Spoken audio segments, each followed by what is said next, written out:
peripheral neuropathies are basically the ultimate clinical shapeshifters. Which is exactly why we are doing this deep dive today. We're cracking open a really comprehensive guide that was published in the October 2023 issue of Continuum, Lifelong Learning in Neurology.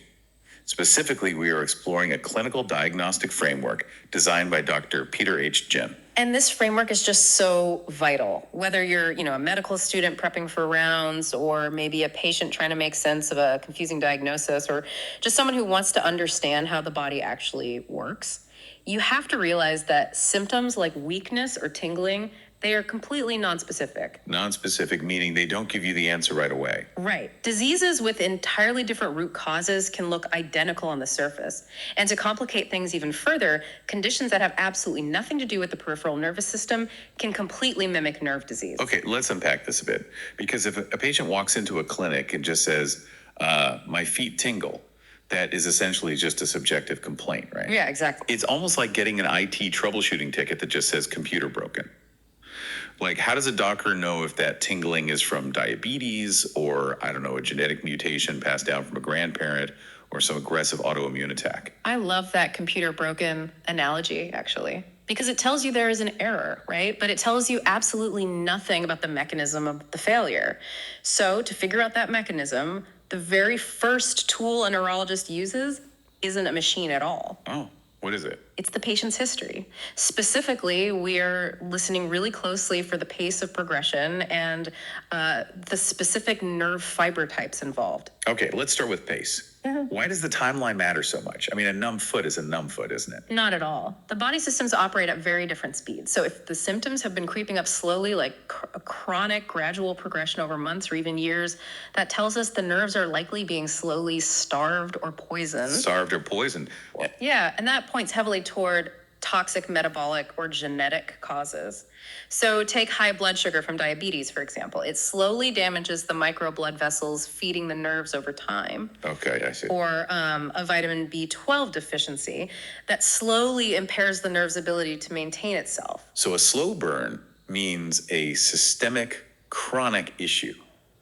But what if it's fast? Like, what if someone goes from totally fine to severe numbness in just a matter of days? Oh, that rapid pace and acute or subacute onset, that is a massive red flag. Really? Yeah, because the body doesn't generally starve a nerve in 3 days. That rapid timeline points toward a targeted attack, usually an aggressive autoimmune or inflammatory disease like Guillain-Barré syndrome. Oh, I've heard of that. Right. In those cases, the immune system has suddenly recognized the nerve as a foreign invader and is just actively destroying it. Okay, that makes perfect sense. The speed of the symptom basically reveals the underlying weapon being used against the body. Yeah. But you also mentioned nerve fiber types. Yes, crucial piece of the puzzle. If a patient is just sitting there describing how their legs feel, how on earth do you know which microscopic fiber is being damaged? I mean, they're not looking at a microscope. What's really fascinating here is that the specific type of discomfort you feel is a direct reflection of the physical wiring that's being attacked.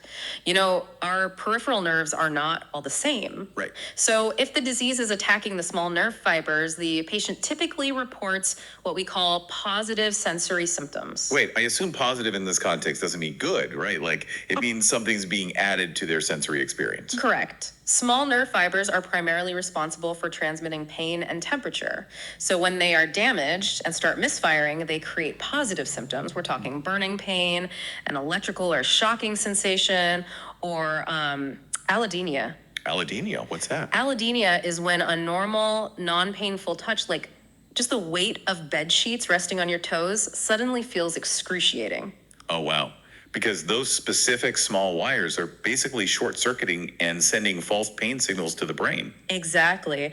And if a patient describes those specific burning or shocking sensations, it almost always tells us they have an acquired neuropathy, meaning something external or systemic is actively damaging those nerves. Okay, so that's the small fibers. What about the large fibers? If the small ones handle pain and temperature, what do the big ones do? Well, large nerve fibers are heavily insulated with a fatty coating called myelin, and that myelin allows them to transmit signals incredibly fast. They are responsible for proprioception. Proprioception, that's your brain's ability to know exactly where your body parts are in space without having to look at them, right? Got it. Yeah, like if I close my eyes and reach out my arm, I still know exactly where my hand is. That instant spatial feedback requires A high-speed transmission. Precisely. So if a disease targets those large myelinated fibers, the patient experiences negative symptoms. They are losing a high-speed function. Oh, I see. Because the brain is no longer getting that instant spatial feedback, the patient will report severe imbalance, clumsiness, and just feeling unsteady on their feet, especially in the dark when they can't use their eyes to compensate. That's wild. So the subjective complaint isn't just tingling. The specific sensation, burning pain, versus physical clumsiness acts like a diagnostic barcode. It tells you exactly which type of microscopic wire is failing. It really does. But, I mean, a patient story only gets you so far, right? It points you to the right neighborhood, sure, but it's still fundamentally subjective. How does a neurologist get objective proof before hooking someone up to a bunch of expensive machines? Well, that's when we move to the physical exam. But, and this is key, a thorough neurological exam looks far beyond the nerves themselves. Because the nervous system doesn't exist in a vacuum, you know? It shares real estate with the rest of the body. Yes. I was hoping we'd get to this. Yeah. Because there was a detail in Dr. Jin's text that seemed entirely counterintuitive to me. Oh, which part? If a patient comes in complaining that their toes are numb, the sources say a neurologist will often ask them to change into a medical gown. Why do you need to look at someone's shoulders or chest to figure out why their feet aren't working? Because the body leaves a trail of physical breadcrumbs. For example, a neurologist is going to look really closely at the patient's skin. If we see a specific type of facial redness or a mottled purplish skin discoloration on the torso or limbs, it's called levodoreticularis that changes the entire diagnosis. Wait, purplish skin. What does purplish skin have to do with nerve death? Well, levodoreticularis is often a visible sign of vasculitis, which is inflammation of the blood vessels. Oh, okay. If the blood vessels are inflamed systemically, they can't deliver oxygen to the peripheral nerves. So the nerves are dying, but they aren't the primary target. They are just collateral damage from an underlying rheumatologic disorder. Wow. Yeah, and if you just treat the nerve pain and ignore those skin clues, you miss the systemic fire that's burning down the house. Okay, that makes a lot of sense. You really have to look at the supply lines. And the text also mentioned looking at the bones of the feet, right? Even if the patient's main complaint is actually in their hands. Yes, absolutely. If a patient takes off their socks and we see extraordinarily high arches, a condition called pes calvus, or we see hammer toes, that gives us an objective physical timeline. How so? I mean, feet don't just change shape because a nerve hurts. Not quickly, no. But if you have a severe, long-standing nerve defect, often a hereditary condition like Charcot-Marie-Tooth disease, the nerves connecting to the small muscles in the feet slowly die over decades. Decades, right? So those small muscles weaken and atrophy, but the larger muscles in the lower leg, they remain strong and they just keep pulling on the tendons. Oh, it's mechanical imbalance. The larger leg muscles are acting like, I don't know, tight puppet strings, literally dragging the arch of the foot upward over 20 or 30 years. Exactly. It's a slow structural shift. So when we see those specific bone and joint deformities, we instantly know this isn't a new problem. This nerve damage has been present since childhood to alter the physical growth of the skeleton like that. That is just fascinating. You are literally reading a genetic timeline mapped out in the arch of a foot. But the physical exam also has to rule out the ultimate imposter, right? The text stresses making sure the brain or the spinal cord isn't the actual culprit. Yes, that is a critical step because if a patient has profound numbness and weakness in their legs, the lesion could be in the peripheral nerves, sure, but it could also be a tumor in the spinal cord or a lesion in the brain. Right. To differentiate, we test the reflexes looking for what we call upper motor neuron signs. But wait, if the central nervous system, the brain or spinal cord is damaged, wouldn't my reflexes be weaker? Like, why would they become hyperactive? It's a great question, and it trips a lot of people up. In a healthy person, the brain constantly sends an inhibitory signal, basically a brake pedal down the spinal cord to keep your reflexes in check. Okay, a brake pedal. When a doctor taps your knee, your leg kicks naturally, but the brain ensures it's a controlled movement. Now, if you damage the peripheral nerve, the signal never reaches the muscle, so the reflex is reduced or absent. But if the damage is in the central nervous system, then the brake pedal is removed. The peripheral nerve is perfectly fine, so it senses the tach and triggers the muscle, but without the brain's dampening signal, the reflex becomes massive and hyperactive. oh, wow. Yeah. We look for hyperreflexia, or specific pathologic responses like a Babinski sign. That's where stroking the bottom of the foot causes the big toe to point upward instead of curling down. If we see that, we immediately stop looking at the peripheral nerves and start scanning the central nervous system. So those are the warning bells that you were in the wrong neighborhood entirely.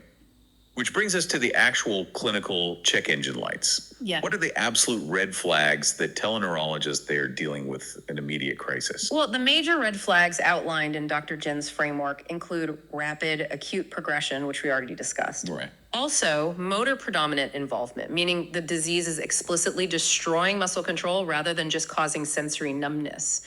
Early sensory ataxia, which is that profound, dangerous loss of joint position sense we talked about. And finally, bulbar involvement. Bulbar. Now that sounds like pure anatomy jargon. What does that actually mean for the patient experiencing it? It refers to the bulb-like structure of the brainstem, which controls the cranial nerves responsible for basic life functions. Okay. So if a neuropathy has bulbar involvement, the patient is having trouble swallowing, speaking, or physically breathing. When a peripheral nerve disorder starts paralyzing the muscles that inflate the lungs, you are looking at a life-threatening emergency. So the exam requires you to map the symptoms to the precise neuroanatomy. But here's where it gets really interesting because, real life doesn't always read like a neat, tidy medical textbook. Definitely not. In medicine, there's a heavy reliance on Occam's razor, this philosophical idea that the simplest explanation covering all the facts is usually the right one. But Dr. Jin's text highlights a counter argument to that called Hickham's dictum. Yes. Hickham's dictum essentially states that a patient can have as many diseases as they damn well please. Which is absolutely terrifying for a diagnostician, I'm sure. A patient doesn't have to just have one neat underlying cause. And the text provides this brilliant case study of this. Case 1-1. Let's walk through this diagnostic layer cake. Let's do it. So we have a 67-year-old man. He has a history of type 2 diabetes and a history of lung cancer that was treated with chemotherapy. He comes into the clinic because his feet have been completely numb for years. But just recently, he developed rapid visible muscle wasting and severe weakness in his hands. Right. And if we connect this to the bigger picture, the temptation for a rushed clinician using Occam's razor would be to lump it all together. They look at his chart, see diabetes, see neurotoxic chemotherapy, and say, well, you have a classic case of toxic metabolic neuropathy. It started in your feet years ago, and now it has just progressed to your hands. But that completely ignores the pace. The numb feet fit the slow metabolic starvation from diabetes, but rapid, severe muscle wasting in the hands in just a matter of weeks. That timeline doesn't fit the mechanism of diabetes at all. Precisely. The neurologist in this case parsed out the specific layers. The numb feet. Yes, that was a chronic, slowly progressive, length-dependent sensoromotor neuropathy. Right. The longest nerves in the body going to the toes were damaged first by the high blood sugar and past chemotherapy. That is layer 1. But then they examined his hands and the presentation was entirely different. Right. The sensory exam showed pinpoint numbness exclusively in the first and second digits of the right hand. Now, systemic diseases like diabetes don't selectively target 2 fingers on one hand. That would be way too specific. Exactly. That specific pattern is an anatomical bottleneck. It was an incidental, isolated case of carpal tunnel syndrome, basically a pinched median nerve at the wrist. That is layer 2. And what about the terrifying part, the rapid muscle wasting? That is where the red flags were waving. That subacute motor predominant weakness in the hands could not be explained by diabetes, chemotherapy, or carpal tunnel. So what was it? After further testing, they found the real culprit: multifocal motor neuropathy. It is a completely separate, dangerous autoimmune condition where the patient's own immune system was explicitly targeting and destroying the motor nerve fibers in his arms. That is layer 3. So if the doctor had just stopped at diabetic neuropathy, that man would have permanently lost the use of his hands. Almost certainly, yes. The major takeaway for you listening is this. Never assume a brand new, rapidly changing symptom is just a flare-up of a disease you already have. You can have a slow chronic condition and a fast-moving acute emergency at the exact same time. It's a crucial lesson. So once a neurologist maps out these complex overlapping layers, how do they actually prove it? We move from the clinic to the testing phase. And when people think of nerve testing, they almost always think of EMG electrodiagnostic testing. Isn't zapping people with tiny needles an automatic requirement for anyone with nerve pain? Actually, no. EMG and nerve conduction studies are an extension of the physical exam. They are not a universal screening tool. Really? I thought everyone got one. Not at all. If a patient comes in with classic slow onset diabetic sensory polyneuropathy in their feet and their physical exam shows absolutely no red flags, they don't need an EMG. The test won't change how we treat them. So when do you deploy it? And what exactly is the electricity measuring? We use it when the diagnosis is murky or when there are red flags to determine the physical state of the nerve. We really need to know if the disease is axonal or demyelinating. Okay, let's avoid the standard copper wire analogy for a second. Think of the nerve pathway like a major highway. When you run an electrical current down the arm during an EMG, are you trying to figure out if the road itself is collapsing, meaning fewer cars can get through? Or are you checking if the speed limit signs have been removed, causing massive traffic jams? That is a perfect way to visualize it. An axonal disease is the collapsing road. The underlying nerve fiber, the axon, is physically dying.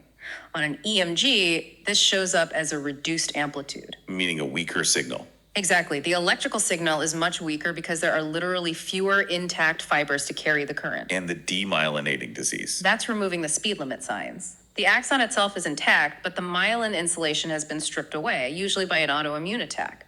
The electrical signal still gets there, but the conduction velocity is drastically slowed down. Oh, I see. Most metabolic neuropathies, like diabetes, are axonal. The road collapses over time.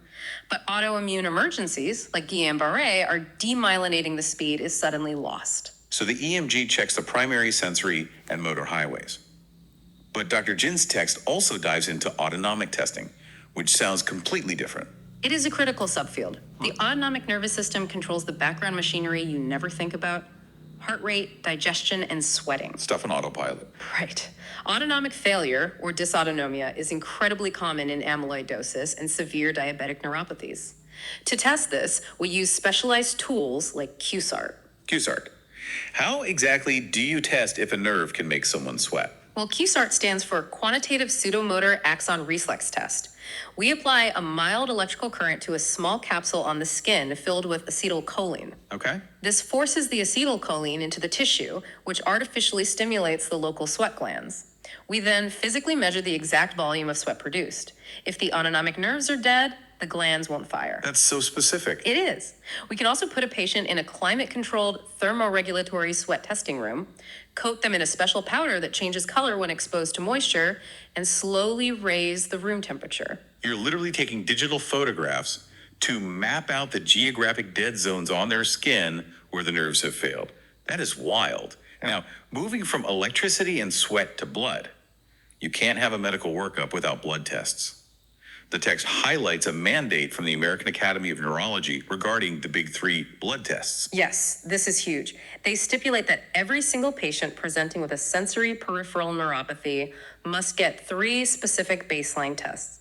First, fasting glucose to definitively check for diabetes or prediabetes, which is the most common cause globally. Makes sense. Second, vitamin B12 levels.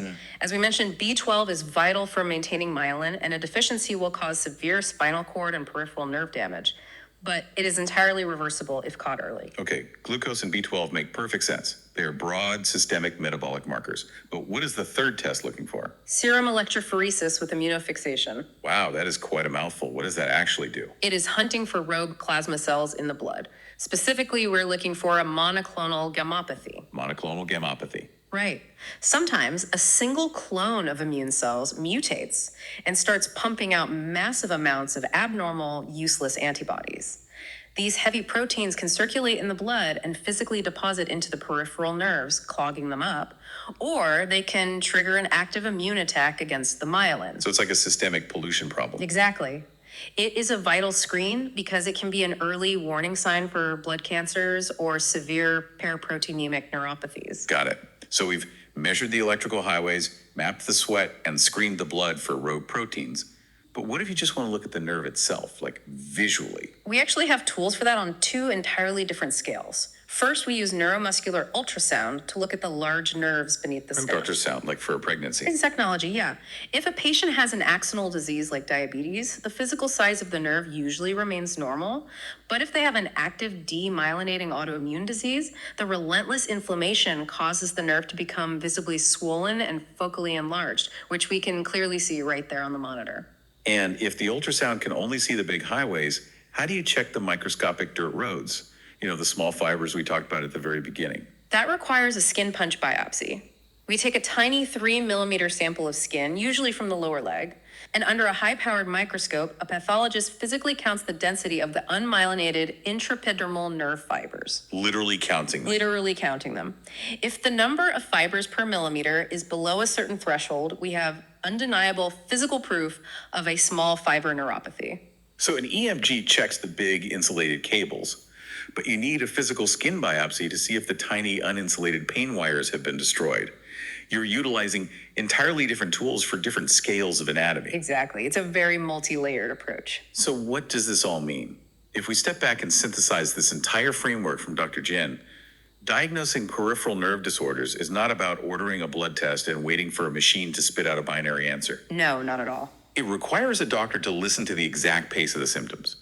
They have to inspect the physical body for hidden clues like levator reticularis or pes cavus. They have to respect Hickham's dictum and parse out multiple overlapping diseases.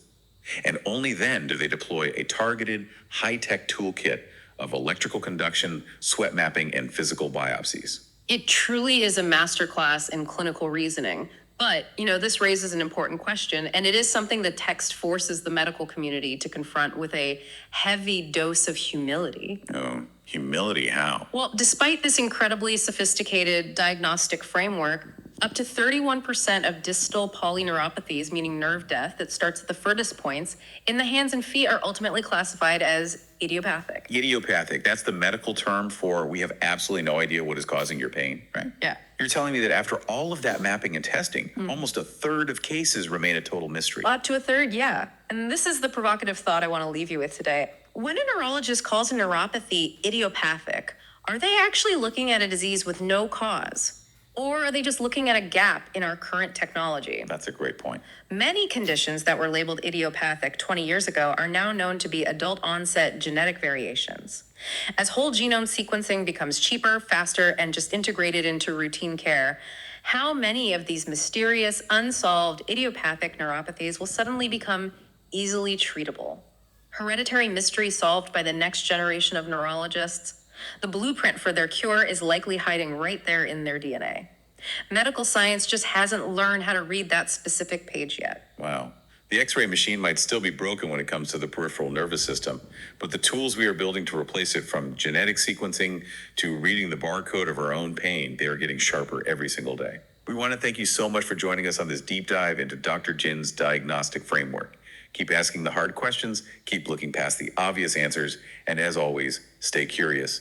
We will catch you on the next one.